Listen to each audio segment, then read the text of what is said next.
I'll start my recording now, is that that is really a part of what I want to start to see happening with you guys in this course.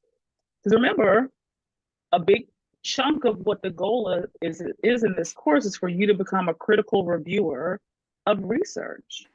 So for Denise to be able to look at that and say, that didn't look quite like the information that I think it's supposed to look like, that means she's becoming a critical reviewer. And I think I hope that that's happening for everybody, because that is a big piece of this. But the way for it to start to happen, and I know I've given you guys 3 texts intentionally, and I'm going to talk a little bit about our text tonight. And I also want to talk a little bit about your mini paper that's coming up, as well as the group project. But I've very intentionally chosen the textbooks for this course. Now, Creswell is like the old school traditional, it's going to cover all the basics, right? It's going to cover all the basic information that you need to know about qualitative, quantitative, and mixed methods research design. Basic. So I provided you with the survey text for those of you that are going to venture into designing your own surveys for your research, or if you intend to use a survey that was created by someone else. That textbook is designed to help you understand, again, how to be a critical reviewer of survey information, survey documents, as well as survey data. And it does it from there's a lot of like equitable evaluation techniques built into that space, because I know the authors of that text and they're both evaluators. And so they were thinking about survey design in the way that we as evaluators think about survey design. So it's a really good tool. And if you are analyzing a journal article where they say they were using a survey, some of the techniques that are taught in that text should give you kind of a bird's eye view of what you should be thinking about when it comes to survey design as well as survey research. Now, and I'm going to talk over that checklist. There's a checklist, and I want to say it's in module 3 that I provided for you guys to think about surveys. So it kind of gives a little summary. And then the last text that I chose for this class is the critical race theory. So research methods in critical race. And because Creswell nor the survey book directly address the critical race issues around methodologies, I needed to provide that third text, because most of us are, whether it's intentional or not, we are using a critical race lens in a lot of the work that we do. It's inherent in a lot of because we are kind of a social justice focused program. So understanding that the Creswell way and the traditional methods are not the only methods we can use is extremely important. Now, how do you choose a method? Traditionally, the way you choose a method is you do the literature review and you get really clear on the research question that you want to answer. And once you have have a problem statement and a research question, you then can decide, well, which methods are going to help me answer the question. That's kind of the traditional way. But what I also see a lot of students do is they have an idea. I know I've seen people use a title rather than a question. So they'll come up with a title that kind of summarizes what they want to look at, and then they choose a method. And you can do it that way, but what ends up happening is eventually you still have to come back around to your questions, because say I've designed a question or a set of questions that require me to look at culture, but I choose a quantitative approach. I'm not going to get enough information. If I choose a survey that addresses culture, I might be able to answer some questions with a correlational design or with a quasi experiment. But generally, if we're assessing culture, we're looking at something that's like an ethnographic study, which is a qualitative approach, because ethnographies are designed to study culture. One of the most popular ethnographers in Black ethnographers, W.B. Du Bois, did one of the largest ethnographic studies of Black neighborhoods in Philadelphia. I want to say it was in Philadelphia. Back in, I guess, the 1900s. So ethnography is designed to study culture. Let's say that you want to study something that falls into the genre of phenomenology. You can't use a quantitative research design to study phenomenology. You have to use qualitative. Let's say you have designed a question that is looking at comparisons, right? So I want to look at the relationship between variables. Well, I can't do a case study, a qualitative case study, to examine the relationship between variables, because the relationship between variables is a correlational study, which requires quantitative research methods. So if you can, follow me a little bit and see why the question that you designed for your research drives the methodology. So I hear a lot of students say, well, I want to do qualitative, or I want to do mixed methods. And when I say, what is your question? If they don't know what their question is, I might not say much else, but I know that we don't know quite yet what the methodology will be. They might like that methodology. The student might like mixed methods, or they might like qualitative. But if the question they end up using doesn't fit that method, then that's not the method that they can use or justify using that method if the question doesn't match the methodology. Questions about that? Denise? So I know at the beginning of our time together, I had asked, one person had told me that what I was going to be doing should be a mixed method, because I'm doing a survey initially to gather participants. But you mentioned that it doesn't have to be considered a mixed method because you're not using that data for substance in your report. So I think I'm still doing qualitative, and I'm just doing a survey to gather the participants. So is that still considered mixed methods or no? So good question. I would need to know more. You can use surveys in a mixed method study. You can use people, sometimes we'll collect survey information. I actually have a student right now, Allison Sigmund, who's defending her dissertation this semester, who gave a survey, but she's using it in the sense of a qualitative sense. So she's not using it to do a correlational analysis or to do a MANOVA or a regression analysis. Those are all quantitative approaches. She's not using her survey for that. She's using it in a descriptive manner. So she did give a survey. She did use qualitative research methods, but that survey will be used in a descriptive manner, not to do any type of testing. So would it still be mixed? Would that's not still meaning I wouldn't call it mixed method? It'd still be quantitative, because again, in the proposal you have to tell what method. Again, it depends, right? So the example I just gave is qualitative. We're calling it qualitative.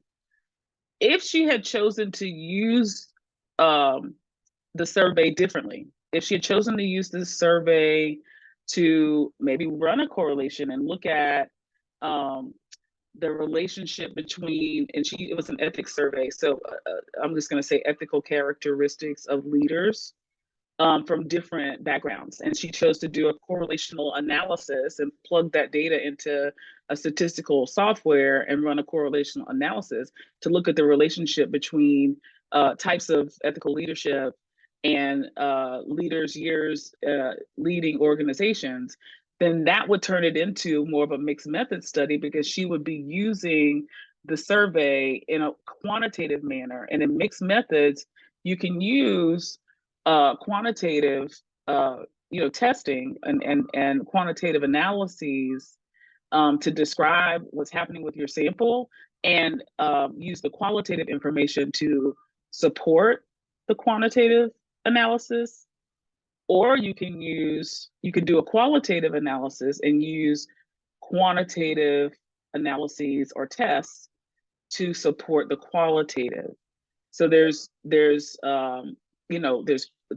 different ways to use both qualitative and quantitative data in mixed methods research. And so it depends. The answer is it depends.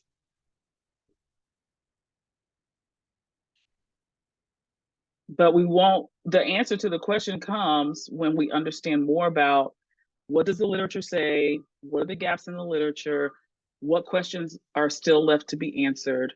And once I know the answers to that question, I can then better speak to the best methodological approach. And again, different social science researchers will give you different answers to this question, because like I started out by saying, is some researchers are more comfortable just saying, I'm going to use this method and designing the question based on the method. So, it's the chicken, egg versus egg, chicken kind of thing, right? What you do first kind of depends on what you're most comfortable with.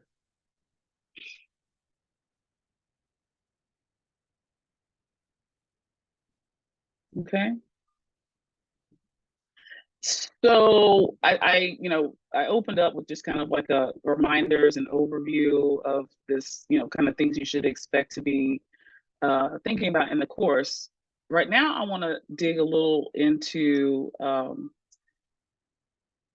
thinking about some of the things you've been reading, specifically around qualitative. So hopefully you have maybe watched some of the videos that I provided in the first few modules, and have been able to think a little bit about qualitative research methods. So I want to spend about 10 or 15 minutes just kind of talking about the steps, and giving you guys a chance to kind of see how it's landing with you now that you've had some time to kind of digest some of the readings and to hopefully watch some of the videos. So let me pull, I'm not going to share my screen. I'm just going to tell you guys what I'm looking at, so that way you can also look at it. Let me just get to it. I tell people all the time, I learn nothing in isolation. You need to spend some time thinking and talking about it together.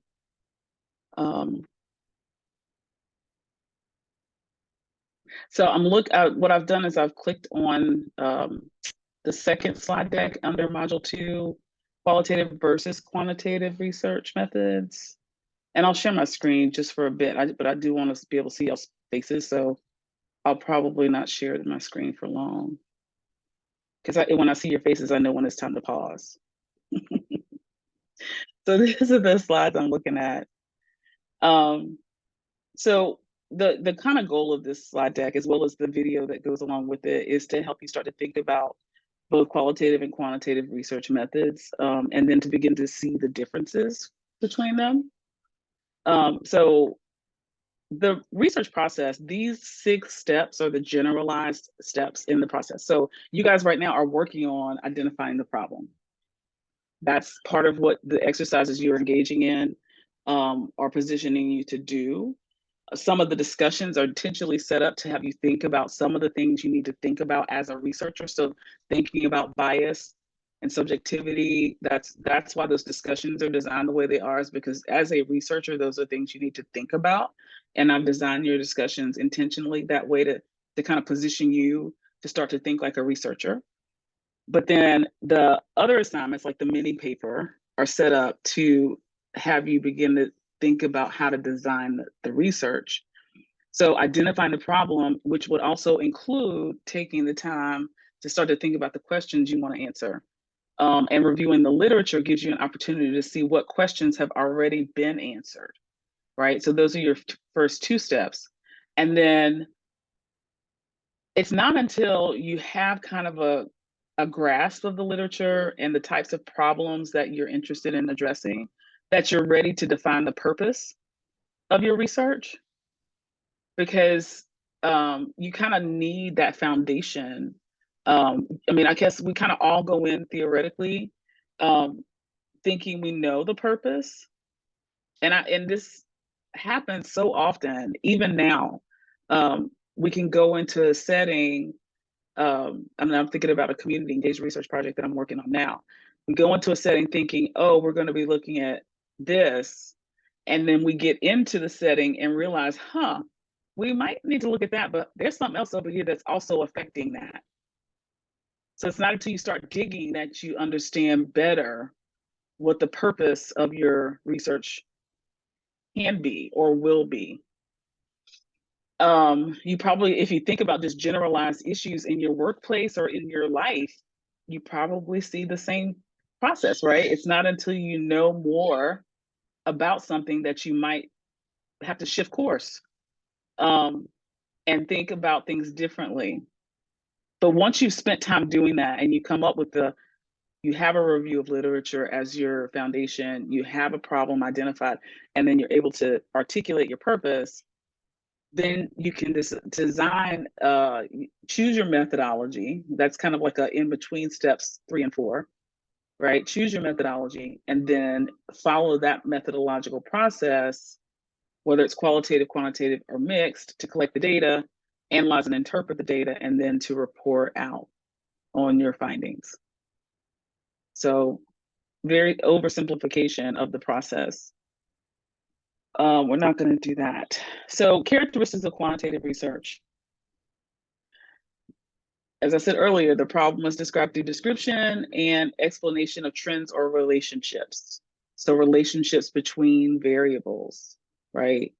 I might want to understand more about entrepreneurs and how they choose their professions. And so maybe I could look at the relationship between the types of entrepreneur and the types of the things that those entrepreneurs built their businesses around, and collect data, numerical data, and run some tests. But the tests that you decide to run need to help you measure whatever it is that you're trying to answer. The other caveat to quantitative research that's very different from qualitative is the sample size. You have the quantitative research methods works because of large sample sizes. So when you take those of you that have not taken quantitative research methods, you'll get to see some of the backstory to that. But if someone tells you they've done a quantitative analysis, one of the questions you as the critical reviewer should be asking is, what was the size of the population? And how many people from that population did they sample, right? So, because the size has to be relative to the population. If my population is 10 and I sampled 5, then that's a significant amount of people for 10. But if my population is 1,000 and I sampled 5, that's not enough people. So the law of large numbers matters when it comes to quantitative research.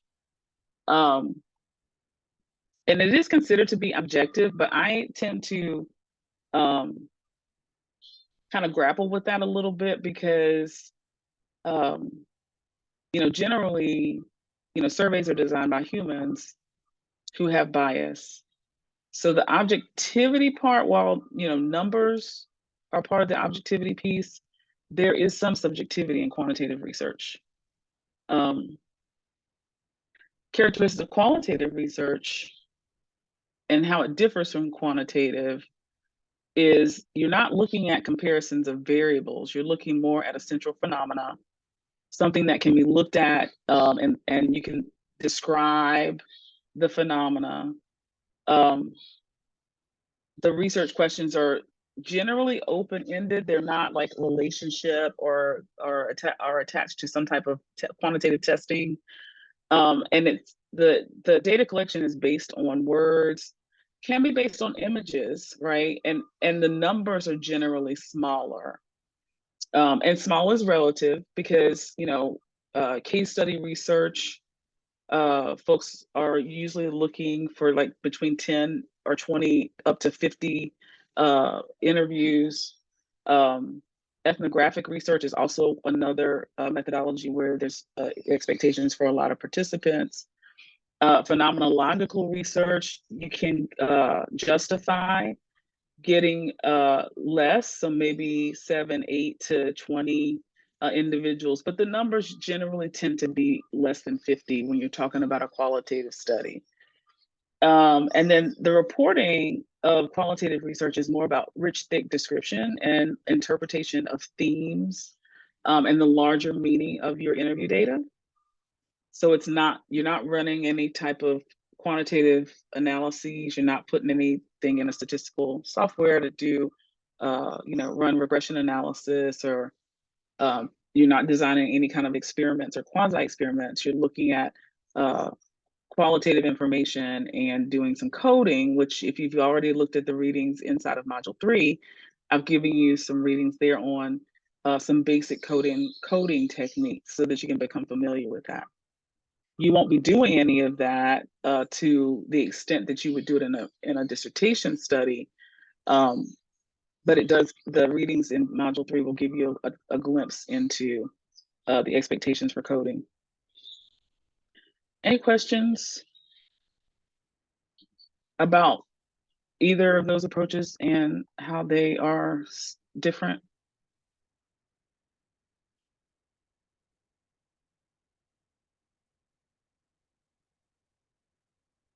So, quick question for you, Dr. Jackson. Yes. I'm listening.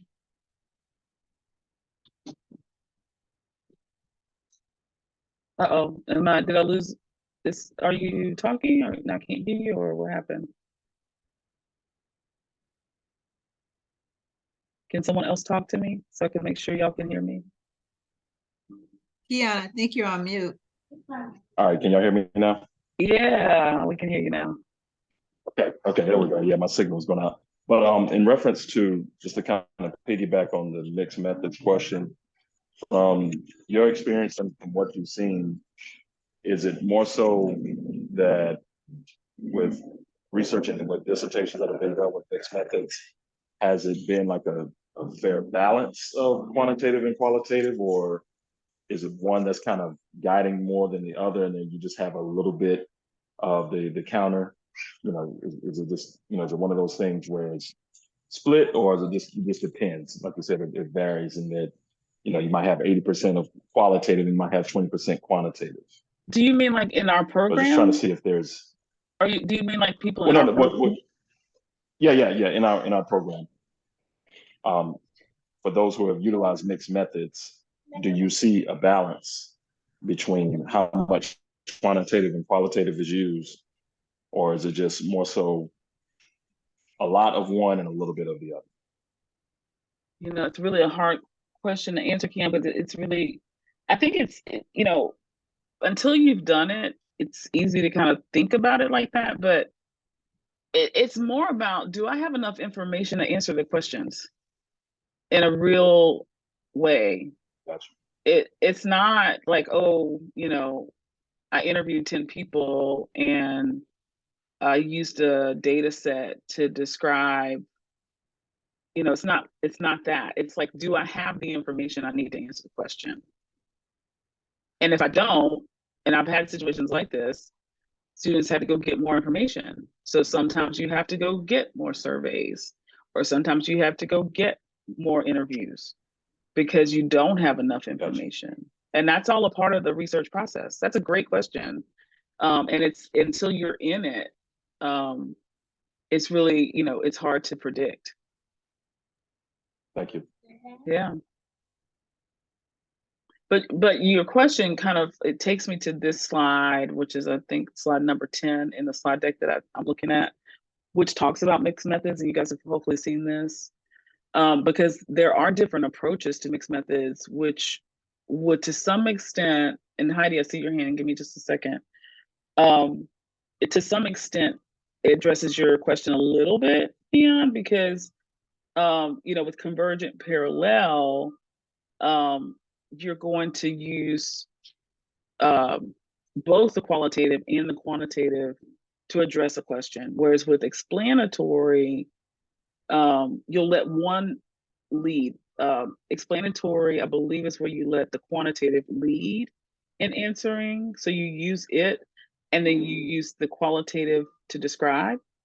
And then with the exploratory, it's the opposite. your qualitative data is mostly responding to the question, and the quantitative data is used descriptively. Heidi?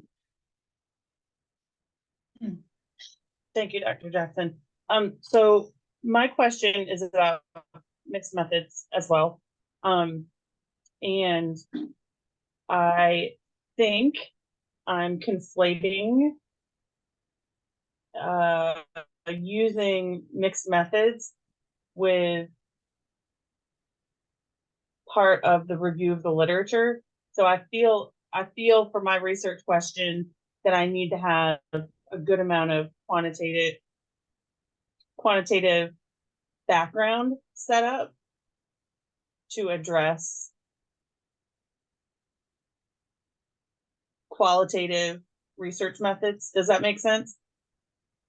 But I don't know if I'm like, so I don't know if I can find, and I found some, but does finding some of that quantitative work already done? I think I see what you're asking. Analyzing it as part of the. I think it was, so you're talking about the literature review. So as you're looking in the literature and you're seeing studies that have been done in a quantitative manner. So your literature review, you will only use the findings from those studies to write your literature review. You won't use those to analyze the data that you end up using for your study, right? The lit review is used to determine, what's already been done on this topic. Unless you're doing a meta-analysis, which we don't really do meta-analysis and dissertations in this program. You would not use the literature as data for your study. Does that answer your question? Yes, okay. It does. Yeah, okay. Y'all got some good questions tonight. I love it. Okay. I just wanted to spend a few minutes on that just to kind of, make sure that you guys have your heads in this space, because you're going to need that to support, these upcoming assignments. Again, the videos are there. If you watch the videos and other questions come up, you know how to get those questions to me, send them in an email, and I will address those. A lot of you, and I really appreciate that you guys are really thinking really deeply about, your papers and things like that. So I know in this class, many of you are in both of my classes, but in research design, we're just coming up on the paper. So I want to spend a little bit of time tonight, maybe sharing just a little bit of the expectations, thinking about the rubric for the mini paper, because this is a little bit different than what the expectations are for the critical thinking paper that you guys are doing, who are also in my other class. So I'm pulling up the rubric right now. So if you're looking in Blackboard I looked under assignments to get to the mini paper rubric. I will share my screen here.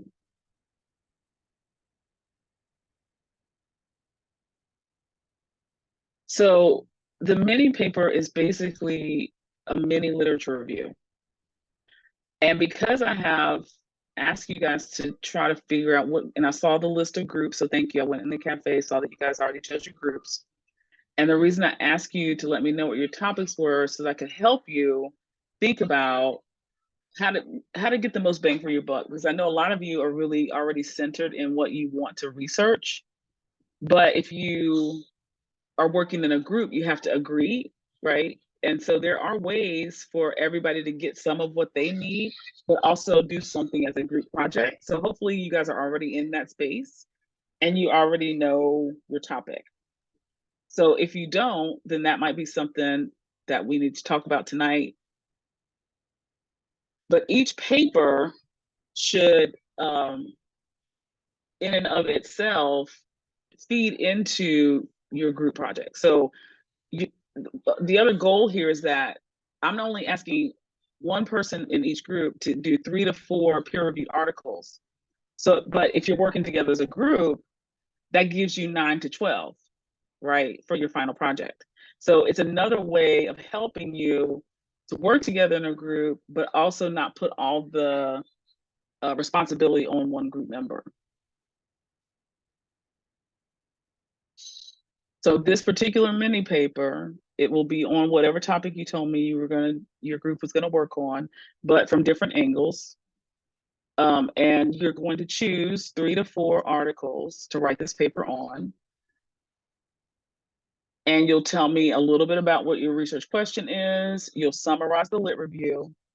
In your summary of the lit review, you'll be describing the methods that were used. You will talk about the findings and the conclusions that were drawn. And your discussion needs to connect your study findings to the research questions that your group have agreed to follow or to examine, and discuss how those findings inform those research questions. And so, as you can see, the point allocation here, you've got to use APA, you have to summarize the articles.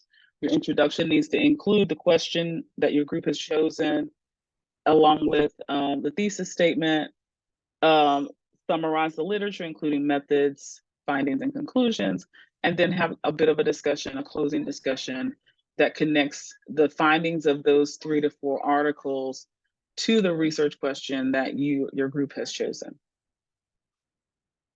So I'll stop there to see what questions you have about the mini paper.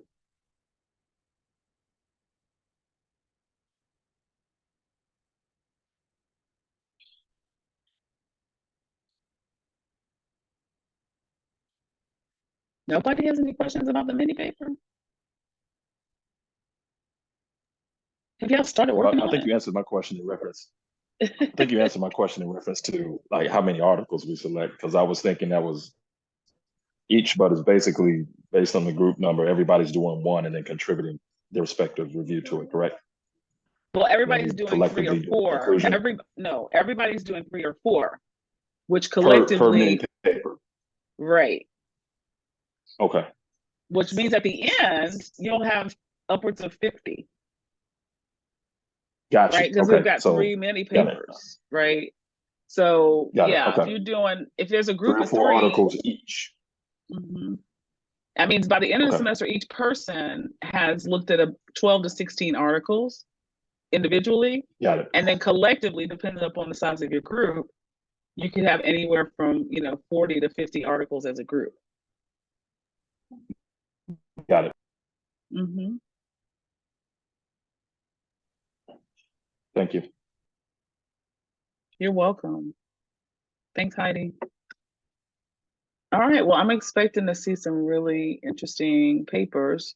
You guys are good with the question and looking at it from the different aspects, right? Nobody wants to talk that over tonight? I know I've already kind of emailed with a couple of you guys, but I want to make sure everybody's good. Our group has already sent you our questions, and so we're going from that perspective. I think it's Joni and Tara and myself. We're gonna try to, and Sonia, yes, I see you, my dear. We're in the group, and so my question, I guess, centers around the compiled annotated bibliography that should come from this compilation of 12 articles produced by each person. You would like that to be compiled into one annotated bibliography as far as not for the submission, mini paper, correct? Not for the mini paper. I mean, that'll be for the group submission. I mean for the for the group. So we just submission, do the one. yes. Okay. Mm-hmm. Yeah, good question, Denise. Thanks. Yeah, for the mini paper, I just want the ones that the annotated bibliography for the ones that you did. But if you guys are like working as a group, you might want to create a shared document where everybody's popping their annotated bibs into it over the course of the semester. So that way, by the time you get to the end of the semester, you've already got it put together. And I just heard you say you want a mini AV to go with this mini paper number one? It's not You want that required. together? It's not required Okay, for the mini got it. paper. Yeah. But I'm just trying to, help you guys think ahead. The requirements for the mini paper were basically in the rubric. But, if I were you, I would not want to double back, later and reread those articles and have to write the annotated bib, right? You should be writing your annotated bib as you choose the articles that you're going to use and compiling that. I mean, I guess some people might want to do it at the end like that, but that's just not, everybody's got their own method. So don't want to knock it. Dr. All Jackson, right. I just want to make a clarification. Yes. Oh, can you hear me? Oh, Yes. okay. So sorry, I'm doing double duty right now.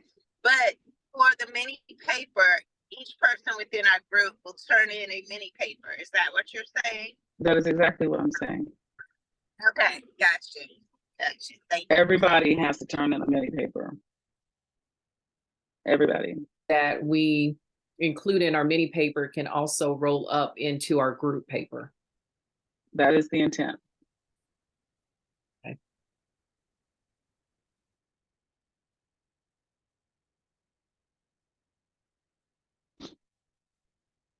So I know a lot of you are interested in mixed methods. Hopefully the next discussion assignment will help you think about mixed methods a little bit more deeply, because it is a discussion about an article on a study that is used a mixed methods design.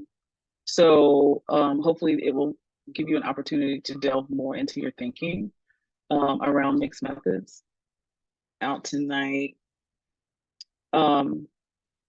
There's a document, and hold on, I'm going to tell you where to look.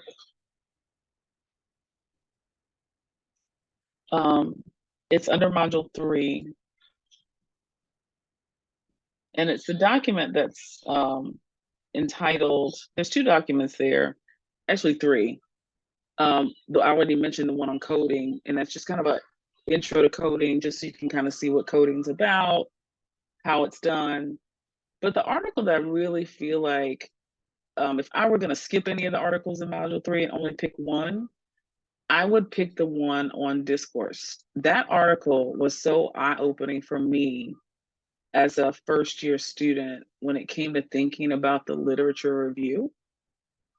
So I highly encourage you guys to, I know it's a copy and it's kind of awkward, but it's actually, it was given to me in my, when I was in my program, and it was really eye-opening on kind of giving me a mindset around reviewing literature and realizing that that's the research. Like when I'm reviewing the literature, I'm not just writing a paper, I'm actually performing research on studies that have already been done. So it's helping me to become an expert in something where other folks have already done the work. So I just want to encourage you to read that on discourse paper. It's 11 pages. Read it in place of some of your casual reading. If you still casually read, because I know I stopped casual reading when I started my PhD program. Denise. Denise, is your hand up? It is. So my question, it's only because it's right above our the review of literature mini paper assignments, but we have engagement assignment 2 and 3. One deals with setting up your reference account, and you mentioned that, but I mean, are we still supposed to send you a screenshot of that? And then the other one says to send meeting notes. I'm not. The meeting notes you can just include in the group project, unless you just want me to see them. Okay. Because I mean, these aren't you're not getting graded for any of that, right? So if you want me to see your meeting notes, email them to me. And if you want me to see that you've set up your reference manager, send it to me, and I can provide you with some feedback. But it's not really required. I hope that you guys are doing those things though, because again, I recommend them because these are tools that hopefully you will continue to use throughout your journey. it's not, these are things that I'm not just like, oh, extra work. It's not that. Once you begin to, think like a researcher, becoming a scholar, you'll see how reference manager comes in handy when you don't have to go and do your reference page by hand, and it will do it for you, right? And as well as with, the group project is just documentation, and basically, if you're having meetings at work, they're minutes, right? So this is like evidence. It's part of your evidence. Evidence is part of the things that, one of the things you'll want to make sure you have as a researcher. So again, I'm just helping you guys to establish practice, the expectations of scholars. So happy to look at it and give you some feedback if you desire to send it, but there are no points associated with it.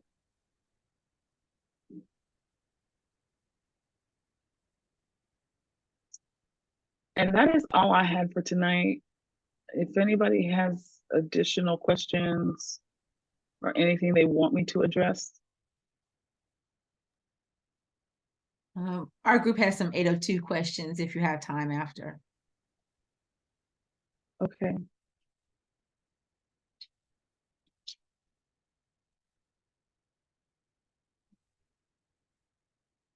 All right, well, 8:15 is done. I'm going to turn off the recording.